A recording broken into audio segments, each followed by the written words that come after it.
Hello guys, good morning. Welcome to the study concept channel. Hello Deven ji. चलिए शुरू करते हैं मध्य प्रदेश की एमसीक्यू सीरीज की ये लाइव क्लास। 8 बज चुके हैं, 8:05 हो चुके हैं। 1 मिनट और वेट कर लेते हैं, सभी विद्यार्थी आ जाएंगे। हेलो ममता जी, वेलकम अगेन, गुड मॉर्निंग। अगले 25 क्वेश्चंस मध्य प्रदेश के सामान्य ज्ञान पर, सारे फैक्ट्स के साथ में आपके साथ में हम चर्चा करेंगे।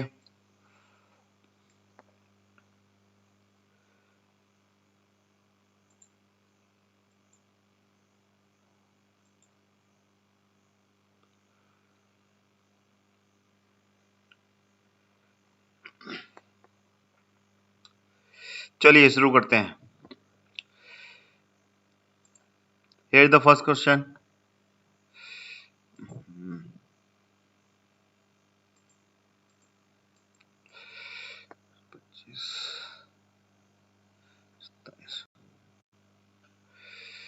चलिए बताएं, आ गया ये क्वेश्चन।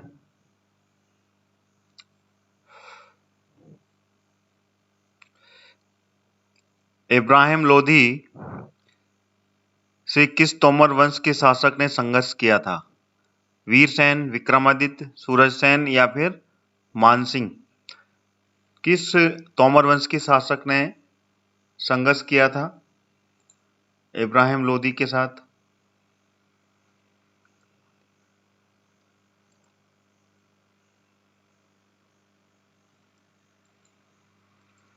गुड मॉर्निंग शिवम जी, good morning Sudarshan ji, good morning Rahul ji. बताएं इस क्वेश्चन का आंसर। क्वेश्चन नंबर जरूर डालें आप।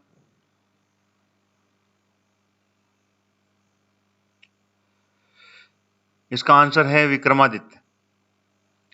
Vikramaditya is the correct answer. Ibrahim Lodhi वंश से जुड़ा हुआ, ठीक है ना। 1526 में लोधी वंश का अंत हुआ था, ठीक है, ये आपको याद रखना है। और इब्राहिम लोधी ने ग्वालियर के तोमर वंश के विक्रमादित्य के साथ में संघर्ष किया था, ठीक है। अगला क्वेश्चन आ गया।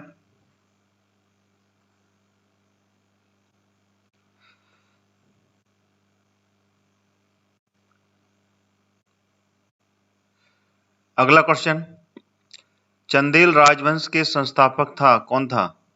जयशक्ति, धन, नन्नुक या फिर गण? इजी क्वेश्चन है, पहले भी इस पे काफी कुछ डिस्कस हो चुका है। बताएं,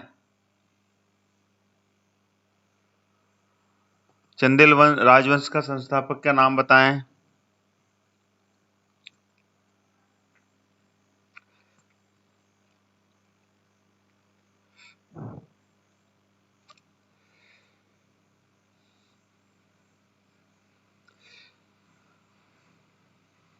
इसका आंसर है Nannuk. Nannuk is the correct answer. Chandel वंश का जो संस्थापक था वो नन्नुक था, ठीक है। और चंदेल वंश की शुरुआत हुई थी 950 से लेके 1400 ईस्वी तक, ठीक है। चंदेल वंश की राजधानी थी खजुराहो, ठीक है। यहाँ पर 950 से लेके 1100 ईस्वी तक 84 मंदिरों का निर्माण करवाया था चंदेल वंश ने, ठीक है ना।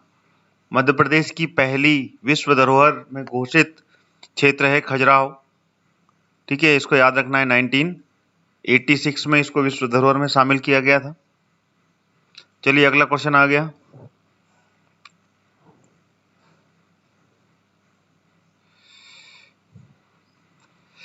त्रिपुरी पर किस वंश ने किया था? वाकटाक, तोमर, राष्ट्रकूट या कलचुरी?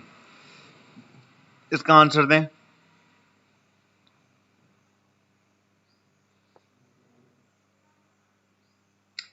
त्रिपुरी में किस वंश ने शासन किया था?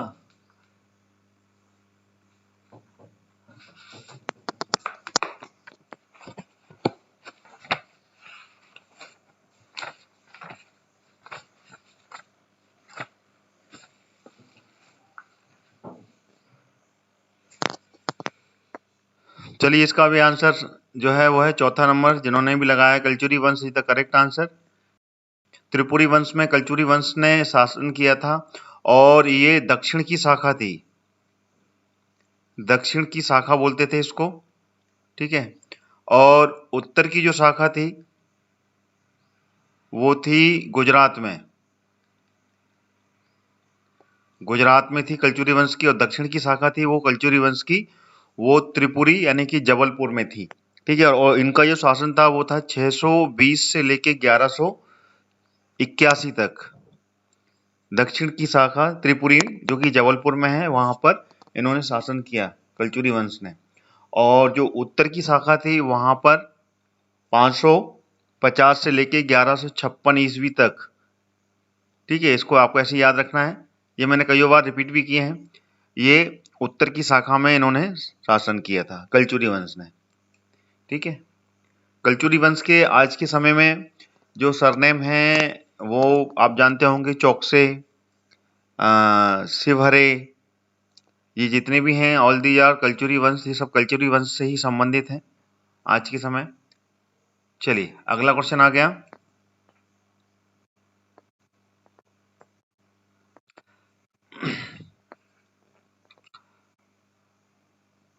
मध्य प्रदेश से संबंधित राजवंश कौन सा है? चेर, कलचुरी, चेदी या राष्ट्रकूट? मध्य प्रदेश से संबंधित कौन सा राजवंश है?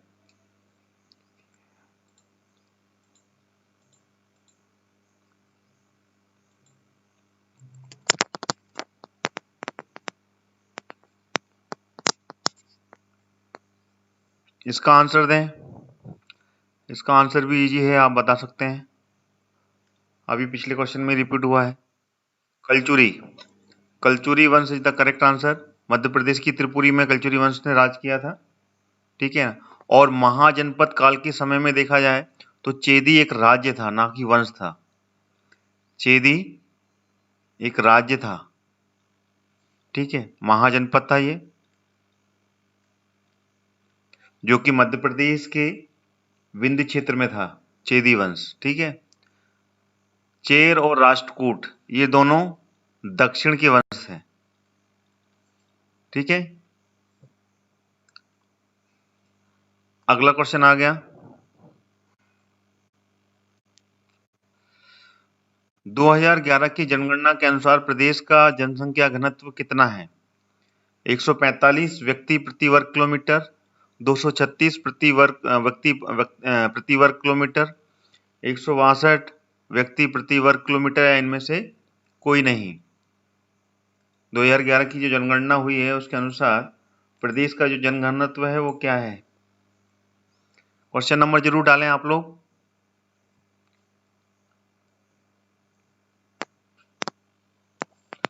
और सभी विद्यार्थी मेरी क्लास को लाइक करते हुए चलें। नए विद्यार्थी जो हैं वो मेरी क्लास को, मेरे चैनल को सब्सक्राइब कर लें ऑल नोटिफिकेशन के साथ में,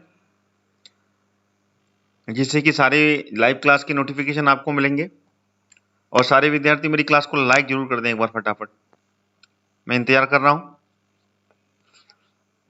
चलिए इसका आंसर है 236 इज द करेक्ट आंसर।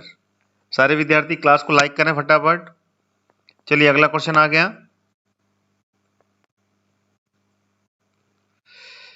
ये रहा अगला क्वेश्चन आपके लिए। विश्वामित्र खेल पुरस्कार की राशि कितनी है?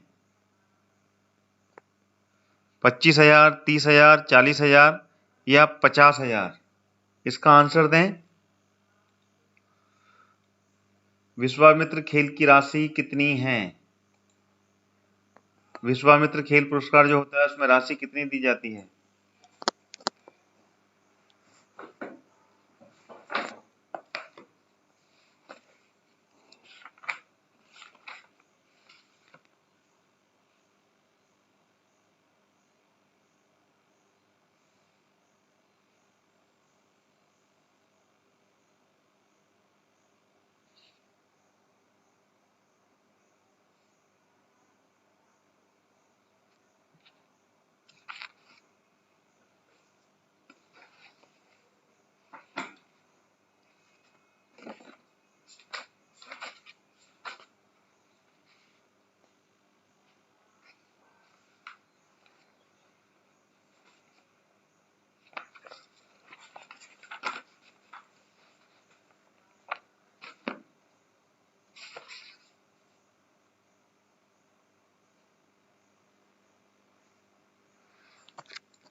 इसकी राशि, इसका जो आंसर है वो है 4th number, 50,000 is the correct answer.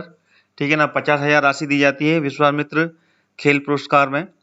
ठीक है, और ये पुरस्कार दिया जाता है टीचर्स को, जो प्रशिक्षु होता है, जो सिखाता है, ठीक है ना, उस खेल के बारे में, उसको दिया जाता है विश्वामित्र खेल पुरस्कार। ठीक है ना, और इसमें नगद में 50,000 रुपये दिए जाते हैं, ब्लेजर, टाई ना, और जो सिंबल होता है उसका एक बैच दिया जाता है, और साथ में एक प्रमाण पत्र भी दिया जाता है।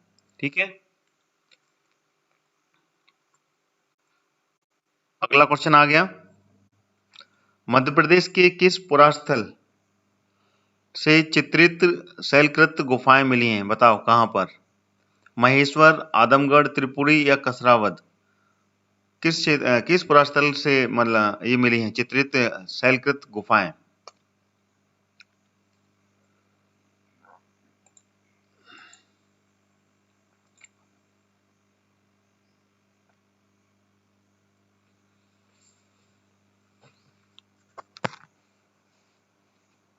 इसका आंसर दें।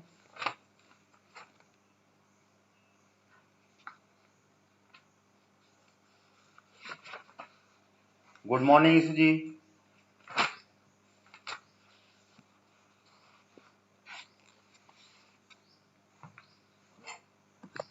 आदमगढ़ की गुफाएं कहां पर हैं ये भी बताएं, आदमगढ़ कहां पर है? इसका जो आंसर है Adamgarh is the correct answer, और ये है होशंगाबाद में है। ठीक है, यहां पर मिली हैं ये शैलकृत गुफाएं। ठीक है, आदमगढ़ में, Adamgarh is the correct answer. ठीक है, और ये गुफाएं हैं होशंगाबाद में। अगला क्वेश्चन आ गया, बताएं पद्माकर स्मृति समारोह कहां मनाया जाता है? सागर, इंदौर, शाजापुर या उज्जैन? पद्माकर स्मृति समारोह कहां मनाया जाता है? स्मृति समारोह में जितने भी समारोह होते हैं मध्य प्रदेश के, बहुत ज़्यादा इंपॉर्टेंट हैं, उस पर क्वेश्चन बनते हैं, तो आपको वो याद रखने हैं इसी तरीके से, भूलना नहीं है। बताएं इसका आंसर। गुड मॉर्निंग विकास जी। 33 का आंसर दें। सागर, सागर इज द करेक्ट आंसर। सागर में मनाया जाता है पद्माकर स्मृति समारोह। पद्माकर जी जो कवि थे वो सागर के थे, और सागर में ही इनका स्मृति समारोह हर वर्ष मनाया जाता है। ठीक है ना, इसके अलावा अन्य भी बहुत ही ज़्यादा इंपॉर्टेंट समारोह हैं, जैसे कि कालिदास समारोह उज्जैन में मनाया जाता है, खजुराहो समारोह, खजुराहो नाम ही है उसका, खजुराहो नृत्य समारोह, तो वो खजुराहो में मनाया जाता है। तानसेन उत्सव, तानसेन समारोह, यहाँ पे की तानसेन जी की समाधि है, उनकी जो मजार है वो है ग्वालियर में, वहाँ मनाया जाता है। मालवा उत्सव, अच्छा मालवा जो उत्सव है उसके बारे में जरूर याद रखिएगा। ठीक है ना, मालवा उत्सव मालवा अंचल में मनाया जाता है, तो मालवा अंचल के 3 जिले हैं यहाँ पे कि इसे एक के बाद में एक करके मनाया जाता है। इंदौर में मनाया जाता है, ठीक है ना, मांडू में मनाया जाता है, और उज्जैन में मनाया जाता है। ये आपको ध्यान रखना है, ये तीनों जिलों में मनाया जाता है मालवा उत्सव। ठीक है, ध्रुपद समारोह बहुत ही ज़्यादा इंपॉर्टेंट है, जो कि सागर वहाँ पे मनाया जाता है, भोपाल में, मध्य प्रदेश की राजधानी भोपाल में मनाया जाता है। ओरछा उत्सव नाम से है तो वो ओरछा में ही मनाया जाएगा। ठीक है ना, ओरछा जो कि निवाड़ी तहसील में आ रहा है। जिसको बोर लग रहा है वो जा सकते हैं। I am blocking you, you are not allowed to मी।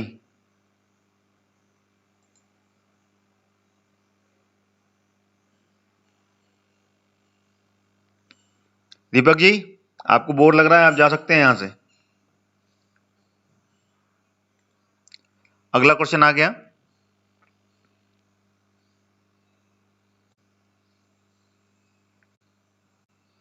अगला क्वेश्चन है, देश में क्षेत्रफल की दृष्टि से मध्य प्रदेश का स्थान है?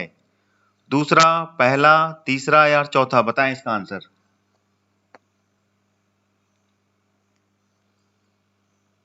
इसका आंसर दें। देश का क्षेत्रफल की दृष्टि से कौन सा स्थान है?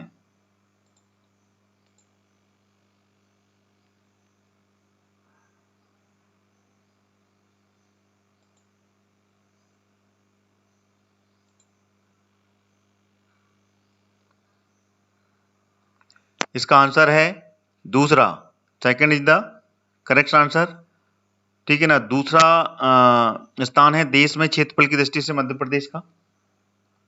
ठीक है, अगला क्वेश्चन आ गया। मध्य प्रदेश में एचएमटी का कारखाना किस जिले में स्थित है? बताएं, दतिया, सतना, दमोह या फिर सिवनी। एचएमटी का कारखाना कहां पर है? मध्य प्रदेश में एचएमटी का कारखाना कहां पर स्थित है? क्वेश्चन का आंसर दें।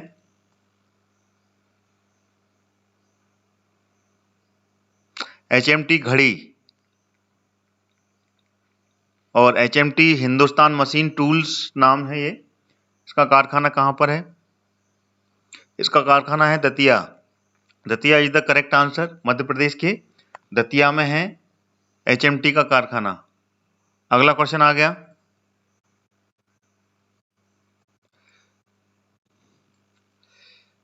तानसेन किस वंश के राजाश्रय में थे? परमार वंश, बघेल वंश, बुंदेला वंश या वाकटाक वंश। किस वंश के राजाश्रय में थे बताएं। तानसेन संगीतज्ञ थे ये, जिनको कि बाद में अकबर ने अपने रत्नों में शामिल किया था। बताएं।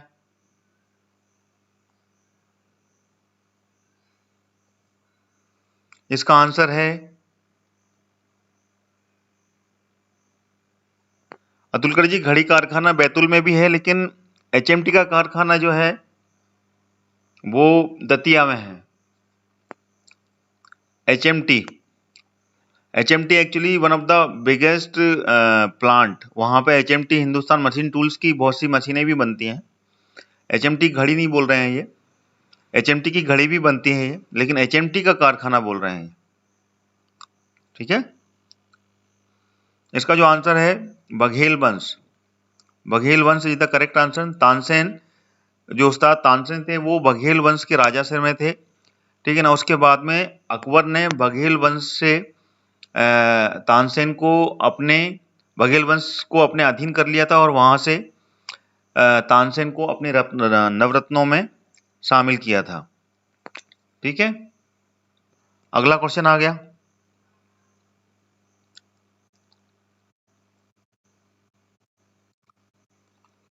मध्य प्रदेश सरकार ने निम्नलिखित किस समुदाय को राज्य के अल्पसंख्यक समुदाय के रूप में अधिसूचित किया है? बताएं। मुस्लिम, बौद्ध, जैन या पारसी। कौन सा समुदाय है जिसको कि अल्पसंख्यक समुदाय के रूप में अधिसूचित कर दिया है? और यह भी किया है पिछले वर्षों में ही। इसका आंसर दें।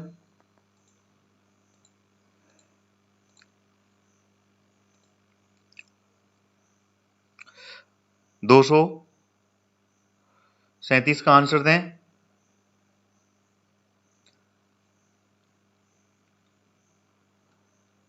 अल्पसंख्यक समुदाय के रूप में अधिसूचित किया है। इसका आंसर है Jain. Jain is the correct answer. अभी हाल ही में अल्पसंख्यक समुदाय में जैन जो कम्युनिटी है उनको भी शामिल किया है। ठीक है, तो इसका आंसर आप ध्यान रखिएगा। अगला क्वेश्चन आ गया। वीरांगना रानी अवंतीबाई का शासन कहां पर था? धार, रामगढ़, देवगढ़ या विदिशा। रानी अवंतीबाई का जो शासन था वो कहां पे था? कहां से इन्होंने शासन किया था? क्वेश्चन बहुत इजी है, ऑलरेडी काफी टाइम पे आ चुका है ये। सारे विद्यार्थी मेरी क्लास को लाइक करें फटाफट, जितने भी जुड़े हुए हैं, और नए विद्यार्थी मेरी क्लास को सब्सक्राइब कर लें ऑल नोटिफिकेशन के साथ में मेरे स्टडी कॉन्सेप्ट चैनल को। बताएं इसका आंसर। इसका आंसर है Ramgarh. Ramgarh is the correct answer. Ramgarh की झांसी की रानी के नाम से ये प्रसिद्ध है। ठीक है ना। झांसी की रानी की ही तरह इन्होंने अपनी आत्मरक्षा के लिए अपनी जीवन का बलिदान दिया था। ठीक है ना, ये आपको इसी तरीके से याद रखना है। अगला क्वेश्चन आ गया। ये रहा अगला क्वेश्चन। बताएं, भौतिक बनावट की दृष्टि से मध्य प्रदेश को कितने भागों में बांटा है? 5, 6, 7 या 9।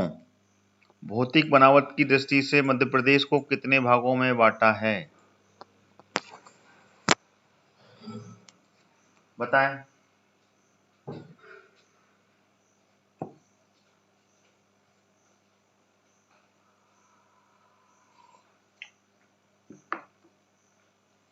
इसका आंसर दें।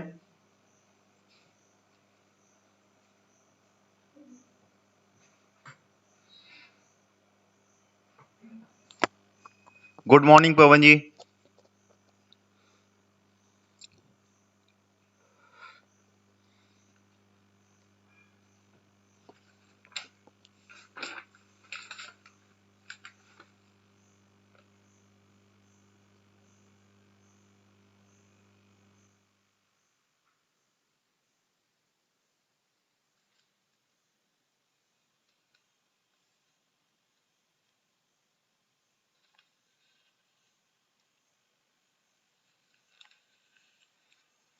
इसका आंसर है 7।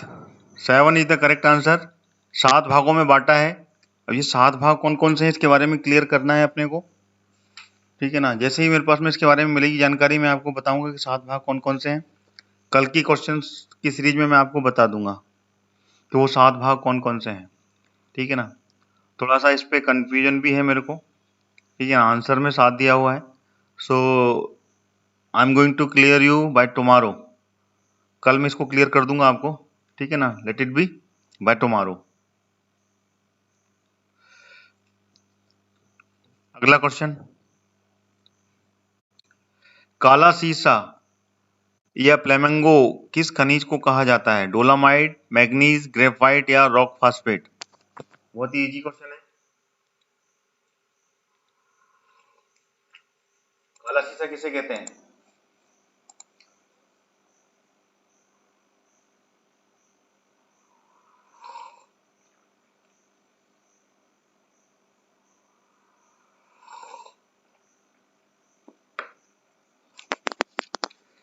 इसका आंसर दें। इसका आंसर है graphite. Graphite is the correct answer. Graphite जो कि बैटरीज जो होती हैं उसकी सेल्स जो होते हैं उसमें इसका यूज किया जाता है, ठीक है। ग्रेफाइट को कहा जाता है काला शीशा या फिर प्लेम्बगो, ठीक है। अगला क्वेश्चन, वास्तुकला की प्रमुख पुस्तक सम्रांगण सूत्र के लेखक कौन है? श्री हर्ष, बाणभट्ट, भानुहरि या राजा भोज? सम्रांगण सूत्र के, ये क्वेश्चन पहले भी आ चुका है।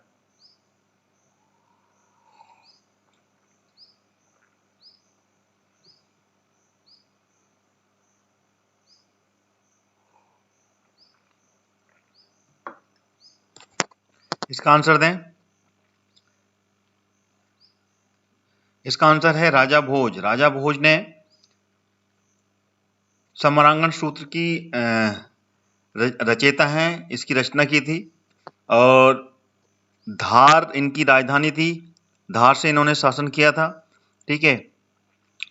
1000 से लेके 1285 तक परमार वंश के ये शासक थे। परमार वंश से संबंध है इनका, ठीक है। और इन्होंने ही काफी बुक्स की रचना भी की है, ठीक है। अगला क्वेश्चन आ गया,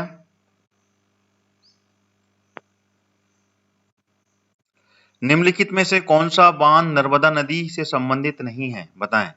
महेश्वर, इंदिरा सागर, बरगी या गांधी सागर?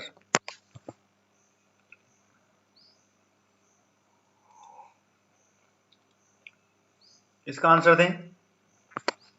अगर आप लोगों ने बांध के बारे में पढ़ा है तो definitely you can give the answer. सारे बांध, क्योंकि सभी बांध पर ही दिया हुआ है। इन सभी बांध के बारे में हम बाद में ही बताऊंगा। इसका आंसर दें पहले।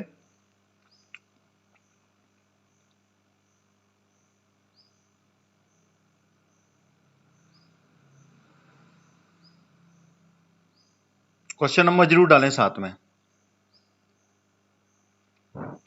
इसका आंसर है गांधी सागर बांध। चौथा number is the correct answer. जो भी विद्यार्थी 4th नंबर को चुन रहे हैं वो बिल्कुल सही चुन रहे हैं। गांधी सागर बांध ये है चंबल नदी पर, चंबल नदी पर बांध है ये, और मध्य प्रदेश का सबसे पहला बांध है। 1954 में इसकी नींव रखी गई थी। 1955 में ये बनकर तैयार हुआ था। पंडित जवाहरलाल नेहरू ने इसकी शुरुआत की थी। और बाकी के सारे बांध नर्मदा नदी पर है। महेश्वर ये बांध है, ये खरगोन में है। ठीक है। इंदिरा सागर बांध ये खंडवा में है। ठीक है ना। बरगी बांध ये नरसिंहपुर में है। नरसिंहपुर और जबलपुर के बीच में। कई बार कंफ्यूजन होता है, नरसिंहपुर और जबलपुर के बीच में है ये बरगी बांध। ठीक है। तो all these are very important, इसको आपको ऐसे याद रखना है। और सभी बांध के ऊपर कहीं ना कहीं पे क्वेश्चन जरूर बनते हैं, इसलिए बांधों के बारे में आप ज़्यादा स्टडी कर लें। और नहीं जानते हैं बांध के ऊपर ज़्यादा जानकारी, तो मेरे सारे वीडियोज देखें मध्य प्रदेश के, वहाँ पर सारे बांध के बारे में चर्चा है, या फिर बुक्स को आप रेफर कर सकते हैं। चलिए अगला क्वेश्चन आ गया। निम्नलिखित मध्य प्रदेश के निम्नलिखित किस स्थान पर 1962 में चीन द्वारा भारत पर किए गए आक्रमण पर राष्ट्र रक्षा अनुष्ठान संपन्न हुआ था? बताओ।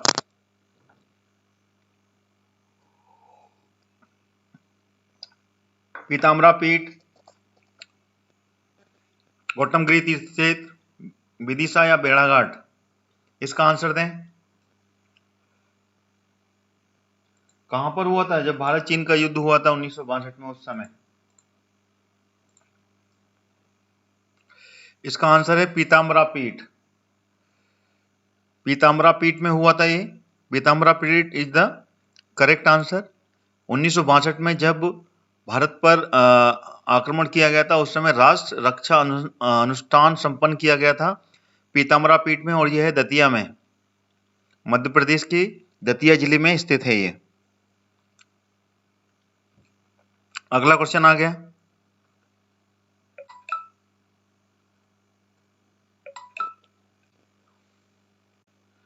ये रहा अगला क्वेश्चन। बताएं इसका आंसर। मध्य प्रदेश में पंगल्या किस आंचल का लोक चित्रकला है? बुंदेलखंड, निवाड़, मालवा या बघेलखंड? क्वेश्चन रिपीट हुआ है, ये पहले भी आ चुका है।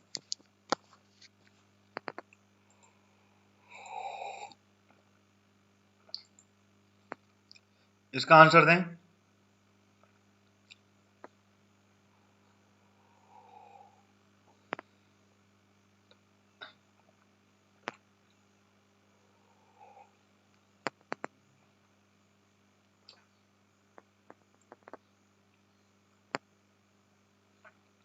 पगल्या किस आंचल की लोक चित्रकला है? ये आंसर है इसका Malwa. Malwa is the correct answer. Malwa का है ये, इसको आपको याद रखना है। सही।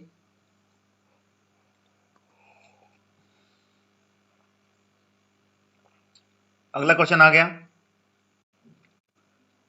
राष्ट्रीय पत्रकारिता विश्वविद्यालय संस्थान भोपाल की स्थापना कब की गई थी? 16 जनवरी 1991, 16 जनवरी 1992, 17 जनवरी 1993 या फिर 17 मार्च 1993 या 17 जून 1994? राष्ट्रीय पत्रकारिता विश्वविद्यालय संस्थान भोपाल।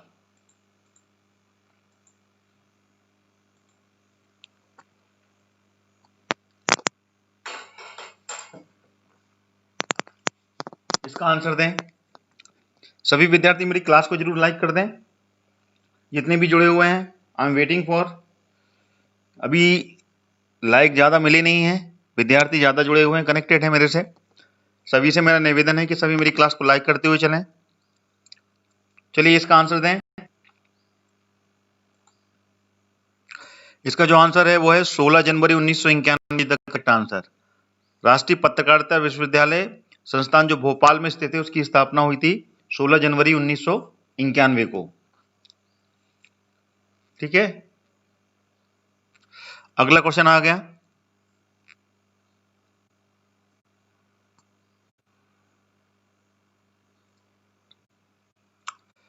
निम्नलिखित में असंगत छाटी है, असंगत कौन सा है?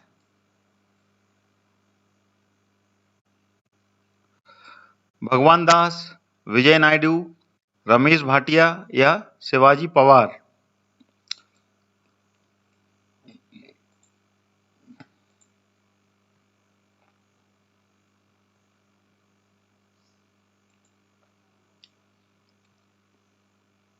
इसका आंसर दें।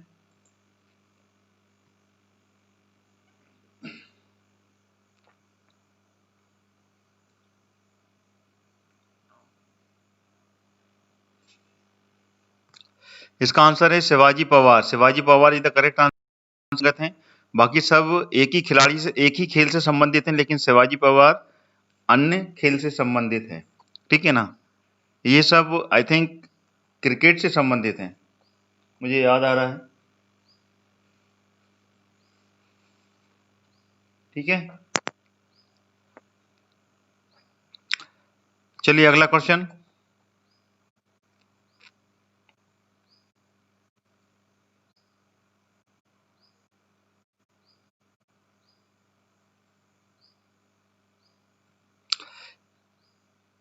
ISO, ठीक है, यह है इसका मतलब। मध्य प्रदेश के किस शहर में पहली ISO प्रमाणित जेल है? अशोकनगर, भोपाल, ग्वालियर या फिर जबलपुर? कहां पर है?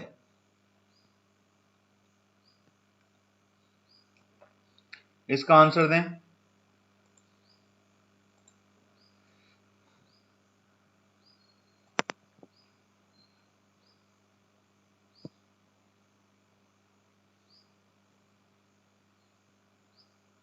क्वेश्चन नंबर जरूर डालें आप।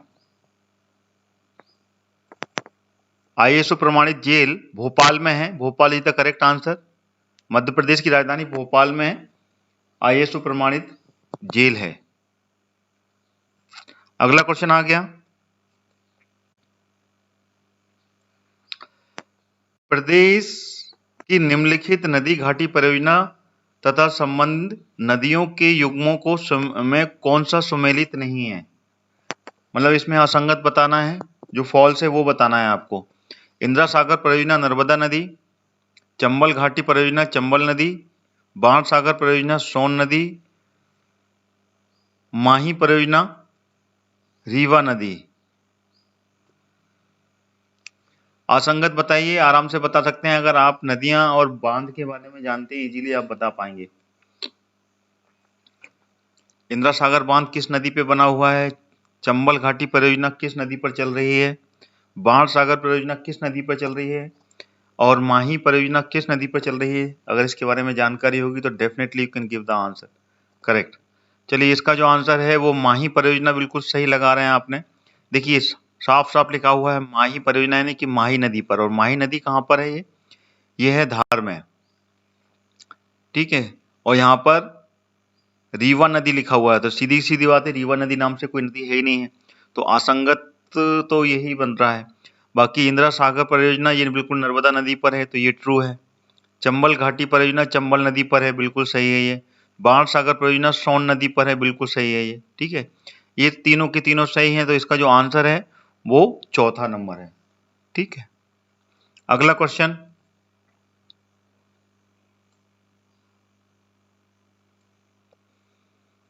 किसके बारे में कहा जाता है कि उसकी मृत्यु से विद्या और विद्वान दोनों निराश्रित हो गए थे?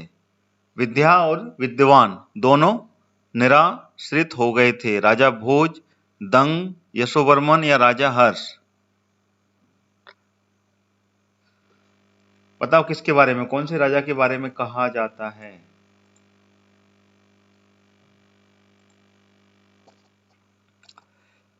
कौन से राजा के बारे में कहा जाता है कि उसकी मृत्यु के बाद में विद्या और विद्वान दोनों ही निराश्रित हो गए थे?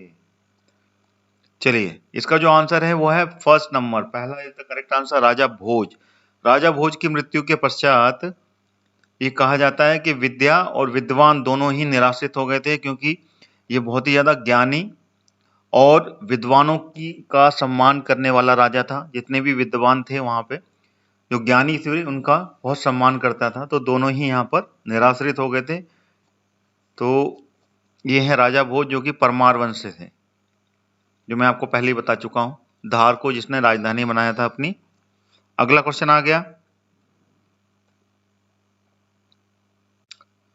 बताएं मध्य प्रदेश के किस राष्ट्रीय उद्यान में कृष्ण मृगों की बहुतायत मात्रा में पाए जाते हैं? सतपुड़ा, पेंच, बांधवगढ़ या पन्ना किस राष्ट्रीय उद्यान में पाए जाते हैं कृष्ण मृग?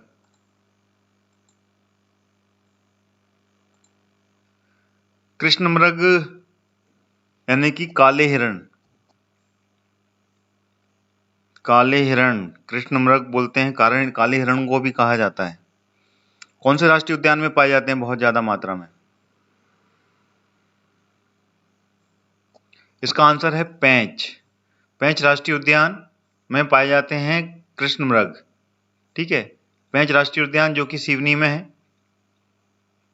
ठीक है ना, सिवनी बालाघाट यहां पर स्थित है ये पेंच राष्ट्रीय उद्यान, और यहां पर सबसे अधिक मात्रा में कृष्ण मृगों की संख्या है। अगला क्वेश्चन आ गया,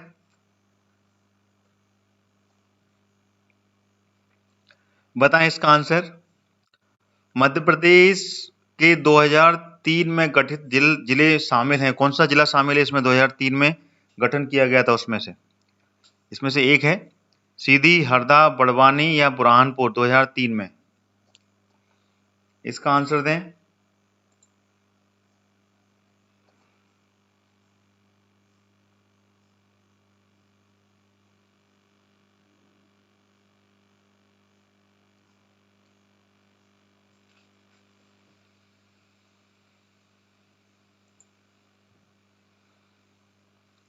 क्वेश्चन नंबर 250 का आंसर बताएं आप।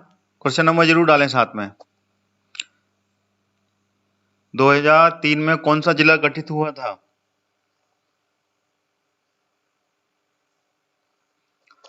इसका जो आंसर है वो है Burhanpur. Burhanpur is the correct answer. 2003 में गठित हुआ था बुरहानपुर जिला, और 2003 में जो जिले गठित हुए थे वो हुए थे 3 जिले एक साथ गठित हुए थे, ठीक है ना। बुरहानपुर जिसको कि खंडवा जिले से अलग किया गया था, उसके बाद में अनूपपुर जिसको कि शहडोल से अलग किया गया था। 2003 के जो जिले थे, एक तो ये बुरहानपुर था, ठीक है ना, बुरहानपुर जिसको कि खंडवा से अलग किया गया था, ठीक है, आपको बता रहा हूं, और दूसरा था अनूपपुर, ठीक है ना, अनूपपुर था जिसको कि शहडोल से अलग किया गया था, और तीसरा था अशोकनगर जिसको कि गुना से अलग किया गया था। तो ये सारे फैक्ट्स आपको याद रखना। ये 2003 में गठित हुए जिले थे जिनको कि बुरहानपुर को खंडवा से, अनूपपुर को शहडोल से और अशोकनगर को गुना से अलग किया गया था। और इसमें जो सीधी जिला है, सीधी जिला बहुत पहले बनाया गया था, ठीक है ना, ये 1948 का है। सीधी जिले से अलग किया गया था सिंगरौली को, ये आपको याद रखना है, सिंगरौली को किया गया था, और ये किया गया था 2008 में।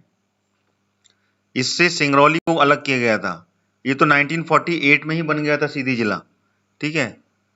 सिंगरौली इसको बनाया गया था 2008 में, ठीक है। हरदा जिला को बनाया गया था। हरदा जिला भी बहुत पहले बनाया था, मैंने कल ही आपको शायद हरदा जिला के बारे में पूरी जानकारी दी है, ठीक है ना। बहुत पहले इसको बना दिया गया, और इसमें से, ठीक है ना, ये बनाया गया था 1998 में, और इसको किया गया था होशंगाबाद से अलग किया गया था, है ना। और उसके बाद में ये है बड़वानी जो जिला है, ये पश्चिमी निमाड़ यानी कि खरगोन, इसको खरगोन बोलते हैं, खरगोन से अलग किया गया था इसको, ठीक है ना। और ये भी किया गया था 1998 में। 98 में इसको भी अलग किया गया जिसको कि पश्चिमी निमाड़ बोलते हैं। आखिरी क्वेश्चन था इस क्लास का, तो मैंने इसको ज्यादा एक्सप्लेन कर दिया आपके सामने। तो इन सबको आपको इसी के बारे में जानकारी पूरी अच्छे से होनी चाहिए, कौन सा जिला कब गठित किया गया, सारे इंपॉर्टेंट फैक्ट्स हैं, कहीं ना कहीं से क्वेश्चन बन जाते हैं। तो that's why I am explaining all the things. So I hope so you like my class. और जिन विद्यार्थियों को मेरी क्लास अच्छी नहीं लग रही है, आई एम सॉरी, मेरा पढ़ाने का तरीका कुछ इसी तरीके से है, ठीक है। आपको जहां पर अच्छा मिले पढ़ने को content, you can go there.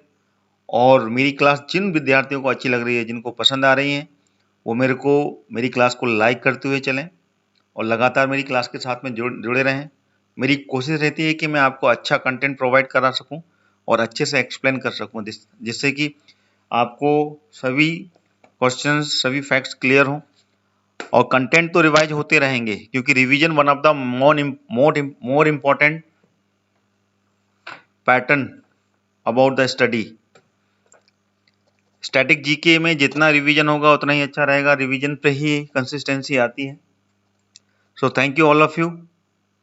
25 questions complete हो चुके हैं सभी विद्यार्थी, और दोपहर 12 बजे जैसे कि मैंने बताया होशंगाबाद जिले के ऊपर हम चर्चा करेंगे। होशंगाबाद जिला पूरा कवर करेंगे, मैंने कल ही आपको बता दिया था, इसलिए 12 बजे वाली क्लास में आप आए। मध्य प्रदेश के होशंगाबाद जिले के ऊपर पूरी जानकारी दूंगा मैं, उसमें क्या क्या इंपॉर्टेंट हैं और कौन कौन से मिनरल्स पाए जाते हैं, क्या क्या वहाँ पे प्रमुख प्लेसेस हैं, कौन कौन से मंदिर हैं वहाँ पर, ये सब बहुत ही ज़्यादा इंपॉर्टेंट चीज़ मैं आपको बताऊंगा।